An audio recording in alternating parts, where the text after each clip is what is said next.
Latveria, a land ruled with an iron fist, under the watchful eye of Dr. Doom, and deep in its frozen countryside, a desperate fight unfolds.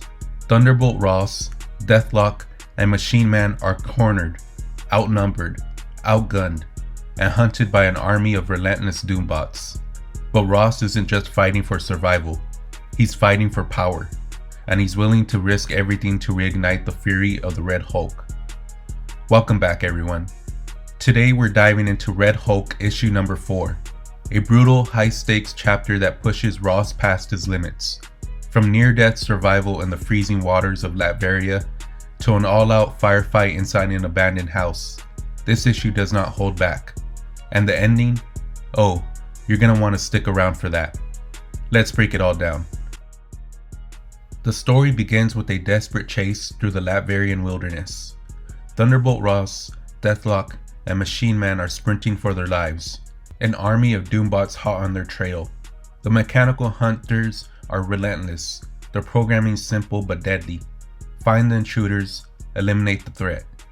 Ross's military mind is racing, calculating odds, recognizing the grim reality they face. His internal monologue cuts through the chaos. Hundreds of Doombots hunt us. Death is certain above, but below, it's only a possibility.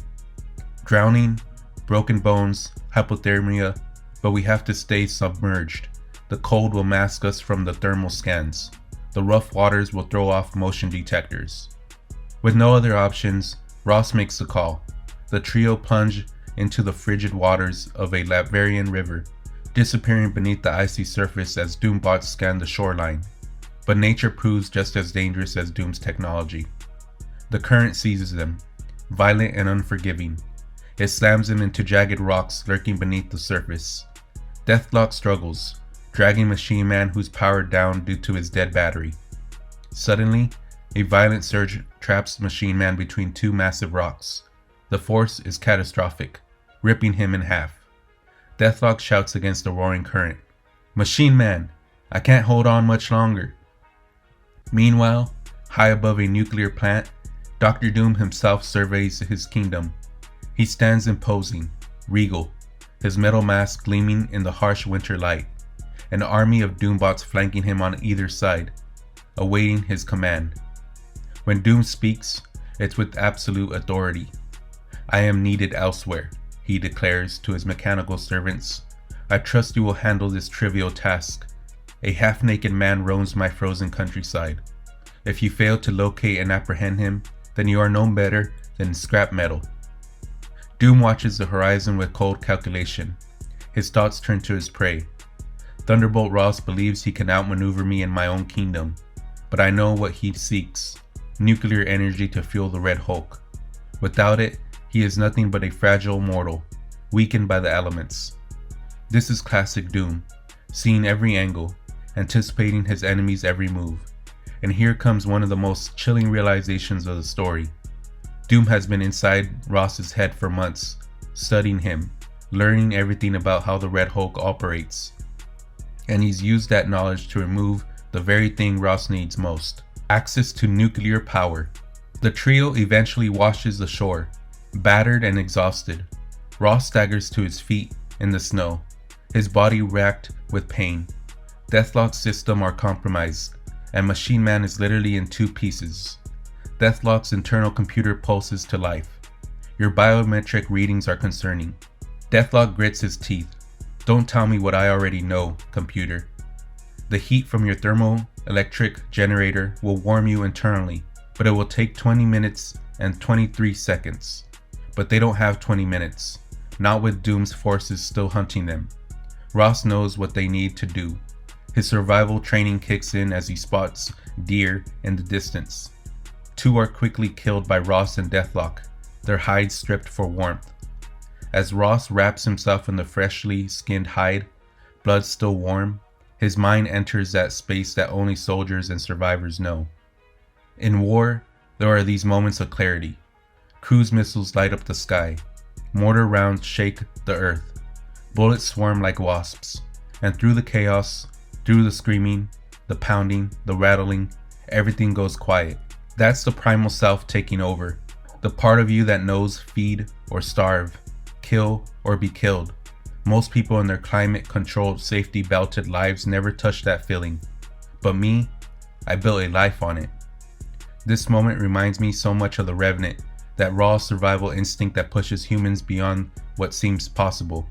But unlike DiCaprio's character, Ross isn't just fighting for himself.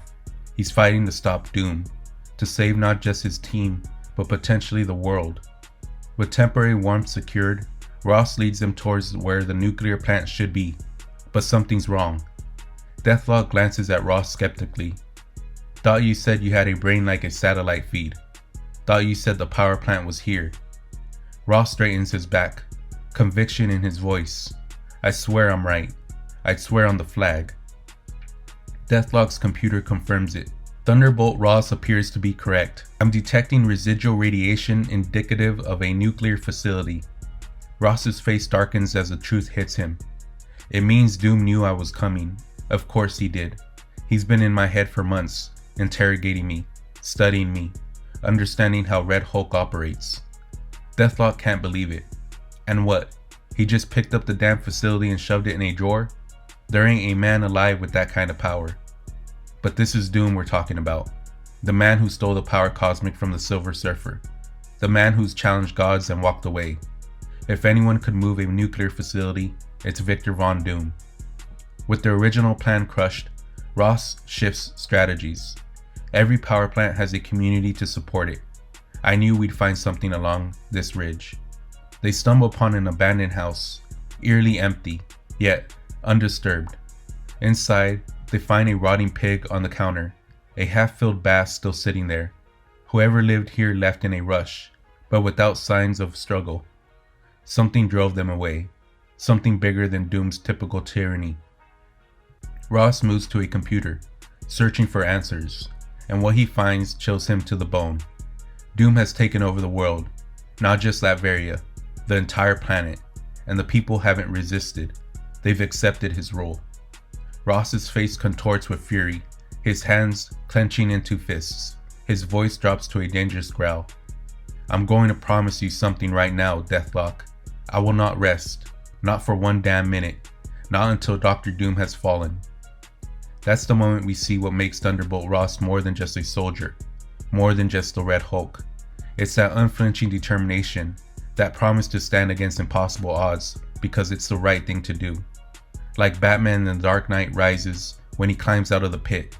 It's that indomitable human spirit that makes these characters truly heroic. While Ross explores, Deathlok works on reassembling Machine Man, reconnecting his two halves and charging him with a battery.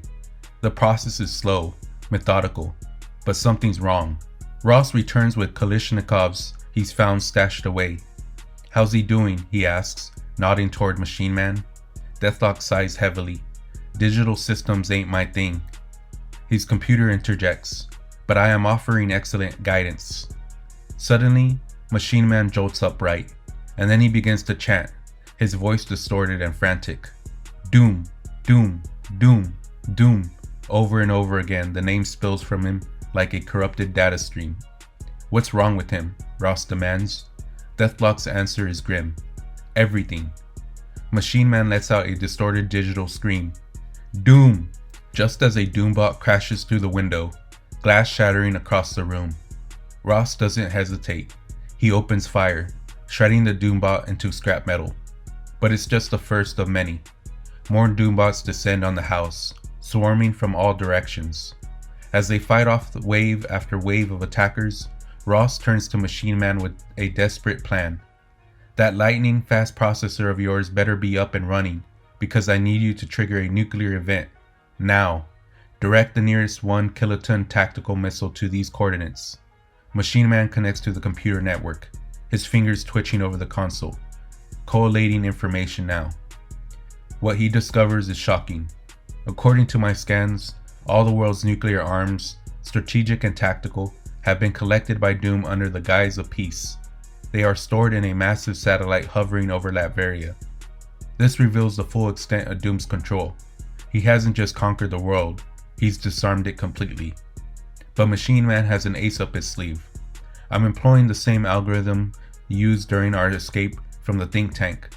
Doom's security codes appear to be universal. He glances at his companions. I believe now would be a good time for us to vacate the premises. This location will shortly be decimated. Deathlok looks concerned. You sure this is gonna work? He asks Ross. You're just a man right now. That blast might turn you into a puddle of atoms. Ross's response is pure soldier, pure warrior. If it doesn't work, it doesn't matter. I'm dead anyway. As more Doombots close in, Ross fights with everything he has. Machine Man and Deathlok run for cover, calculating their odds of survival. At our current pace, we won't be at a safe enough distance to survive the impact, Machine Man warns. I suggest increasing your pace by... Deathlok cuts him off. Shut up. You're as annoying as the computer in my head. And then... impact. The missile strikes with devastating force. A shockwave tears through the landscape, vaporizing everything in its path. Fire and radiation flood the area, a miniature apocalypse centered on the house. Deathlok and Machine Man barely escape the blast radius, Doombots still in pursuit behind them. But from the heart of the nuclear inferno, something rises. A figure, massive and glowing with unstable energy, skin like molten rock, eyes burning with rage and power. The Red Hulk is reborn, and Doom's forces are about to learn why you don't corner a monster. And there you have it. Red Hulk issue number 4 is an absolute rush. We saw Ross, Deathlok, and Machine Man barely survive their escape from the Doombots, only to be forced into another deadly confrontation. Ross tapped into his raw survival instincts, killing deer for their hides, navigating a war zone, and desperately searching for nuclear energy to restore the Red Hulk. Then came the attack. Doombots descending, Ross and Deathlok fighting tooth and nail to survive, Machine Man uncovering Doom's terrifying grip on the world's nuclear arsenal. And Ross? He doesn't hesitate. He orders Machine Man to trigger a nuclear strike, knowing full well that as just a man, he might not survive it. The missile hits, the ground erupts, and from the fiery wreckage, we witness the return of the Red Hulk, reborn in nuclear flames. And that's where this issue leaves us. What happens next? What does Red Hulk do now? If you thought things were intense here, just wait until the next issue. But that's it for now. If you enjoyed this breakdown, hit that like button and subscribe for more deep dives into comics. And let me know in the comments, what do you think of Red Hulk's resurrection? Thank you for watching. Until next time. Peace.